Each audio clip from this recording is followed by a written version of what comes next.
નમસ્કાર, Cook with રાધિકામાં તમારા બધાનું સ્વાગત છે।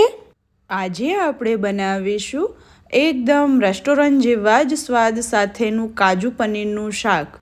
કાજુ પનીરનું શાક ઘરે એકદમ સરળતાથી બની જાય છે। તો ચાલો કાજુ પનીરનું શાક બનાવવાનું શરૂ કરીએ। કાજુ પનીરના શાક માટે આપણે સૌપ્રથમ ગ્રેવી બનાવી લઈશું। તો એના માટે મેં 3 ટેબલસ્પૂન તેલ લીધું છે। તેલ ગરમ થઈ ગયું છે। હવે તેમાં 2 તમાલપત્ર નાખી દઈશું। હવે તેમાં 4 થી 5 જેટલા લવિંગ, 8 થી 10 જેટલા કાળા મરીચ, 3 થી 4 જેટલા તજના ટુકડા, 15 થી 20 જેટલી લસણની કળી, 8 થી 10 જેટલા આદુના ઝીણા સમારેલા ટુકડા નાખી દઈશું અને વઘારમાં સારી રીતે સાંતળી લઈશું। હવે તેમાં 3 મીડિયમ સાઇઝની ડુંગળીને કટ કરીને નાખી દઈશું અને હવે બધી જ વસ્તુને સારી રીતે મિક્સ કરી લઈશું। હવે ઢાંકણ ઢાંકીને તેને સારી રીતે કૂક થવા દઈશું। ડુંગળી આપણી થોડી સંતળાઈ ગઈ છે। હવે તેમાં 4 મીડિયમ સાઇઝના ટામેટાને કટ કરીને નાખી દઈશું અને સારી રીતે મિક્સ કરી લઈશું। આપણા ટામેટાં જલ્દીથી કૂક થઈ જાય એના માટે 1 ટીસ્પૂન જેટલું મીઠું નાખી દઈશું અને ફરીથી બધી જ વસ્તુને સારી રીતે મિક્સ કરી લઈશું। હવે આપણે ગ્રેવીને ઢાંકણ ઢાંકીને કૂક કરીશું જ્યાં સુધી ટામેટાં એકદમ સોફ્ટ ના થઈ જાય ત્યાં સુધી।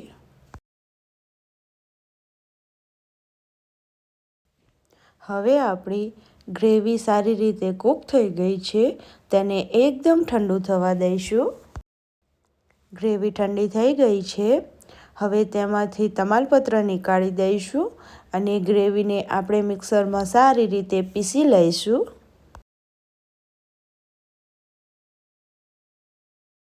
હવે આપણે કડાઈમાં ઘી લઈશું।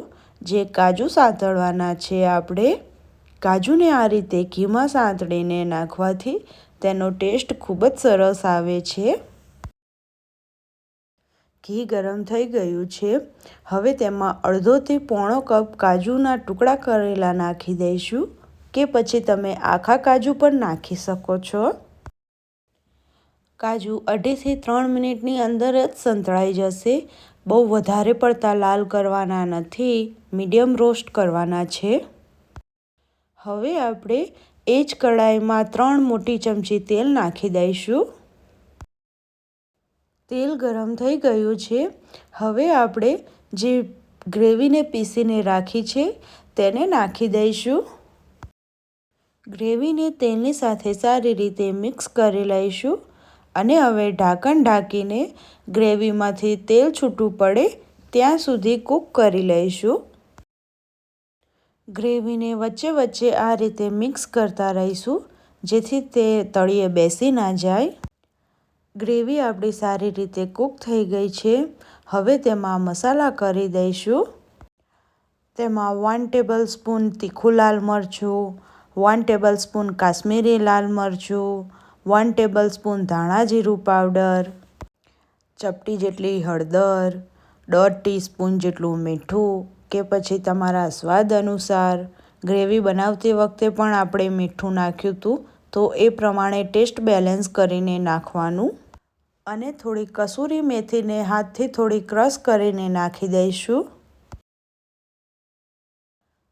હવે બધા જ મસાલાને ગ્રેવી સાથે સારી રીતે મિક્સ કરી લઈશું